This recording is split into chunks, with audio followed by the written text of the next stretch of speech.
games play. Veera and Vivan find a path today. Patti's pages glitter, shall we see? Whoosh!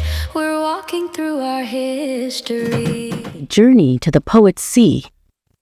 Veera, who was 10 and brave, and his little brother Vivan, who was 6 and curious, couldn't wait for another adventure.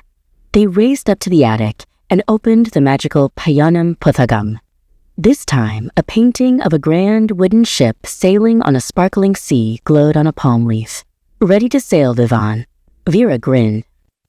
Vivan touched the ship, and a warm, salty breeze filled the attic. The wooden floorboards melted away, and they found themselves soaring through the air, laughing as the scent of the ocean and fragrant spices tickled their noses. "We're flying on the wind," Vivan cheered. They landed gently on a busy dock. The air buzzed with sounds they'd never heard before.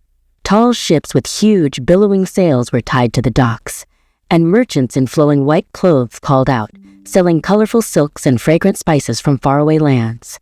"Wow," whispered Veera. "Where are we?" Drawn by a voice that sounded like music, they wandered towards a giant banyan tree. An old man with a kind smile and a long white beard sat in its shade, a group of people listening closely as he spoke. He wasn't just talking, he was weaving words into beautiful poems. The poet finished his verse, and his eyes twinkled as he saw the two brothers. "Welcome, young travelers," he said, his voice warm. "I am Kanyan. Come, sit. You have the look of those who love stories." Vivan, usually shy, felt brave and sat down right in front of him. "In our land," Kanyan explained, "words are treasures. This is the Sangam, a time when we gather to share poems and knowledge. Our poems are about the courage of our kings, the beauty of our land, and the great, endless sea that gives us so much." Kanyan pointed a wrinkled finger towards the sparkling water. "The sea is our mother and our path to the world," he said. "Her waves bring us pearls from the deep, and ships full of friends from other shores. We are people of the sea."